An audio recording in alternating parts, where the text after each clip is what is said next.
everybody, and welcome to Streetlight Babble, where we will be doing a spoiler review for Logan Snicked. And this is... And with the erection of the spoiler switchblade by our friend Ryan Bjergson. This is a spoiler review, so... It's a spoiler review, so the spoiler switchblade erect it is. Exactly. Alright, so plot. What did you think? Well, my favorite part was when Snape killed Dumbledore. Not nearly as good as when Luke turned out to be the son of Darth Vader. What? Yeah. Oh, I haven't seen that one yet. Rosebud is the sleigh. What? Alright, So it starts out with Logan and Professor X and another mutant. Yes. Callahan?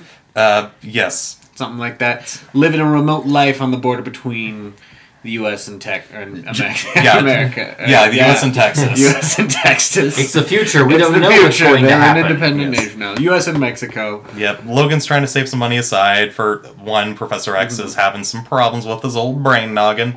And two, Logan's trying to save some money so they can buy a boat so Professor X's brain noggin doesn't affect people. So he becomes an Uber driver. And Mostly they just want to be left alone. But what happens? They're not. They're not. They come across a woman who has a girl who Or is she? She's a little girl. Yeah, she was a little girl. Yes, and it Was turns a mutant. she is a mutant, and apparently there are other mutants, and they have to get to South Dakota in time. North Dakota. South Dakota. North Dakota? North Dakota, the one that's next to the Canadians. Yes. So that they can cross the border into Canada where there is supposedly a colony of mutants still out there. Yes, and I assume the company's jurisdiction will run out. That's Oh. what they insinuated. But anyway, it turns out that this here little Goyle is X-23, a partially clone of the Wolverine. And expected to She- behave.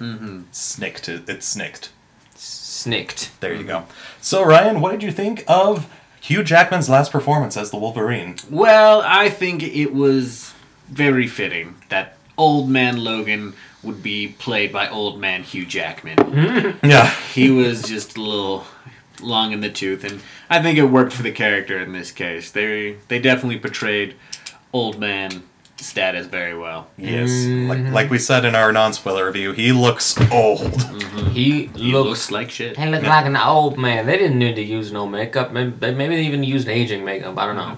But yeah, he's just grittier as the movie goes along. You know, Which was good because it was a gritty movie. It was, and was grit. a lot of really heartfelt, sad moments. And I think that the old grit just kind of... I'm not saying that older actors are easier to empathize with, but it's like grandpa syndrome. If you see grandpa having a hard time, you want to empathize. You kind of just assume that they've seen some shit. Yeah. But yeah, it's really great to have a send off to this character that he's played for over almost 20 years. almost Yeah, 20 years with like his most emotional moment. You know, you leave while you're high. That's what I always say. And he did. He left on top of the game. He left on top of the game, but just when the emotions were running the most high and the performance could be the most crisp. That's it. That's beautiful. You know what else is beautiful? I know. The reveal of X-23. Yes, One of yes. the When most she badass scenes in the movie. erected her little claws, her little schwings, and then she has feet schwings. Yes, for those of you who don't know, X-23, like we said, is a clone of the Wolverine, and instead of 3 claws up here, she has 2 on each hand and 1 on each foot. And she was badass. Yes, she starts out with her. They just hear sounds coming from inside the barn of people getting killed. Then she walks out just kind of casually and throws a severed head in front of a bunch of in front of the main villains there. It's a family picture. It's a family movie, and it's a little girl, but then they go into this whole big action scene where they try to storm the barn and they follow her in, and she's just like taking out all these guys left and right. Wolverine kind of realizes, hey, the enemy of my enemy is my friend right now. We need to fight together, and... Yeah, it's nice to see how reluctant he was to get on with her, you know? Yeah, he was just like, we need to get out. I owe my life to Xavier, so I'll throw him in the back of my car, but I need to get the hell out of here.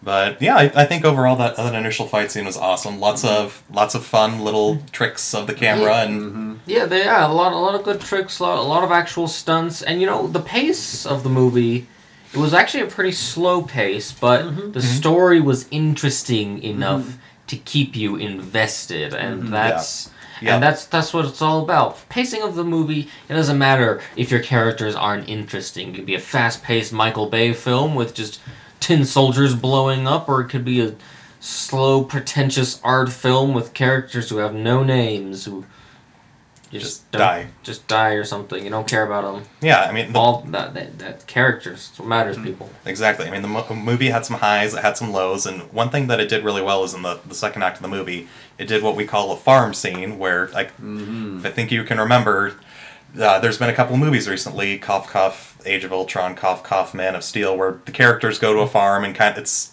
they're at a low, they're Place trying... of Need a hanky? retreat. Exactly. You're No. coughing. Oh, sorry, cough. But anyway, yeah, they... Cough, cough. Oh, thanks, Dad. But But like once the farm scene in Logan starts, you know exactly how it's gonna end. They're like such a nice family, and they're like, "Come for dinner," and you just know these people are dead. yeah, They're so dead. Yes, but it's also the most human moment of the movie. Exactly. when they Even see though you know exactly how it's gonna turn out, when it happens, you're still sad. It's still just heartbreaking. lying there, it's yeah. just- You feel sad for this family that you only see about 10 minutes on the screen. Finally, the movie just stops, and the characters have one of the most human moments. They're just sitting around a dinner table and laughing, and this is something that Hugh Jackman's The Logan has never experienced before. Like a real solid sense of family. I mean, he had Mm-hmm. the X-Men, but he was still kind of a loner when it came to the X-Men. But I thought that scene really, really helped out the movie overall. It's pretty good. And going into the third act of the movie, gents, what did you think of the final fight? The final fight was amazing. It was I a think culmination, man. it showed like everything that was great about the movie, but also its flaws shown through the clearest in that final scene where everybody's just kind of running and gunning, fighting, and there's like a lot of emotion and vested in these characters. But then we also see the villains kind of Eh. fall apart there. Like Yeah, the villains.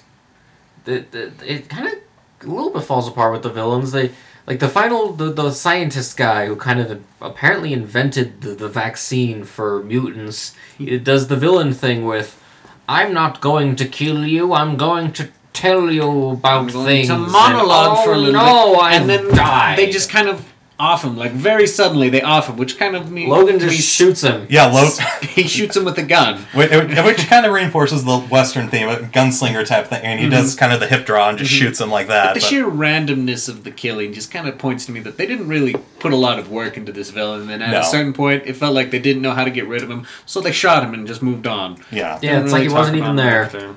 But the Wolverine versus Wolverine fighting.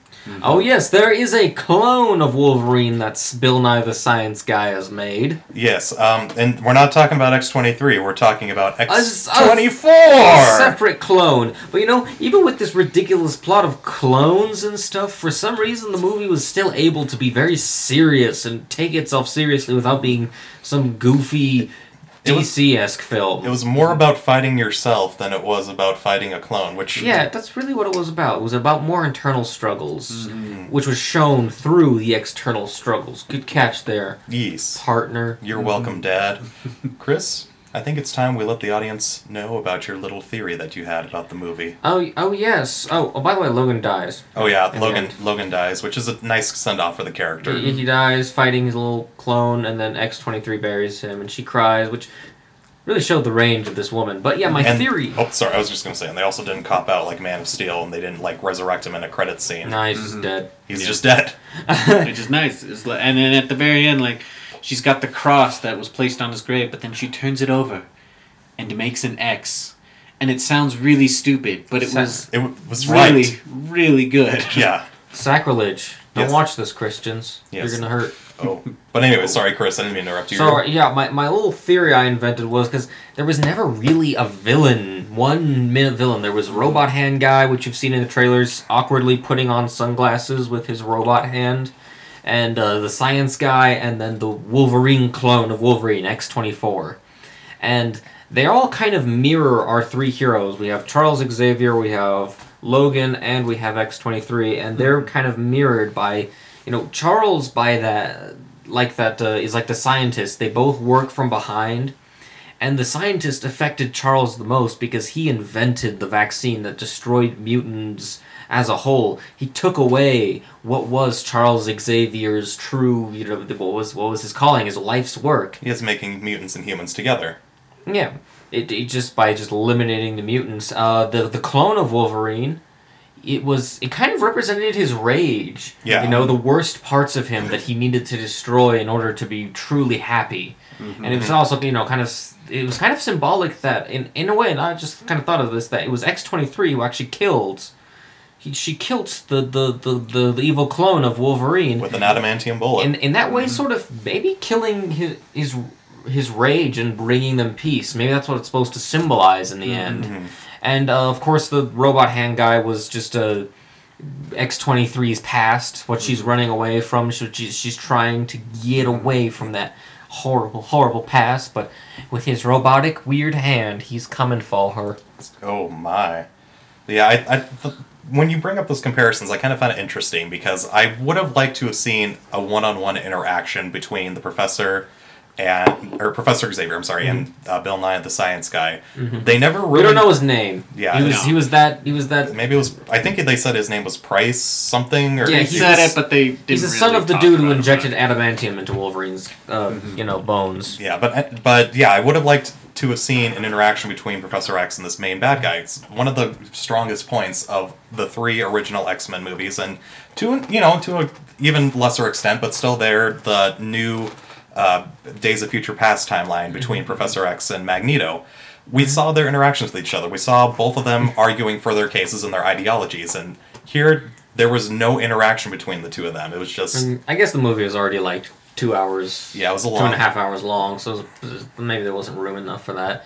And Xavier and the scientists, they both kind of work in the background, so I guess that's what they're going for. By the way, Xavier had a brain tumor, and And Xavier died. and he died too. They all died. Everybody died in this movie except for Everybody X-23 and the died. children. Everybody dies. The Okay, children ran off into the wilderness to start a new future. it was awesome. Yeah. Well, the old people died. Yeah.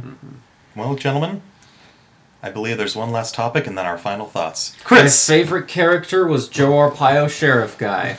Yeah, he was, I miss you, Joe.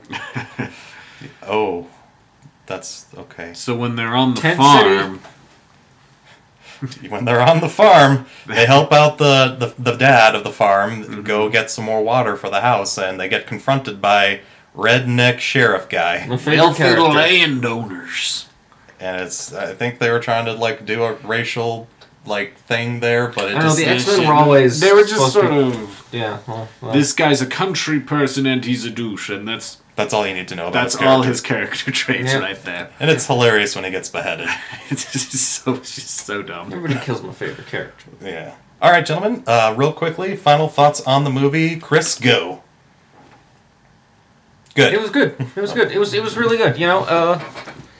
It was a fitting end to a lot of these characters. I'm assuming Xavier isn't coming back either. It was also his send off in a way. No, I think he Patrick might show up Stewart. in an episode or 2 of Legion, but this is pretty much it for him too. Yeah, he might. And oh yeah, this was another theory I had of Days of Future Past. They altered the X-Men timeline, but either way, all the mutants end up dead. So time is truly like a river. No matter what road they go through, the X-Men always end up dead. But yeah, I rather liked it. The dark, gritty tone, the DC done right tone, the true emotions of the characters. Everybody dies. It's great send off for a lot of these characters. It's just go see it. If you're an X-Men fan, go see it. It can even be a standalone X-Men film. You don't really need it. I mean, it helps, but it's a pretty good standalone film if you like those dark, gritty, modern Western types. So. Exactly. Ryan, final thoughts? It's fantastic. Go see it.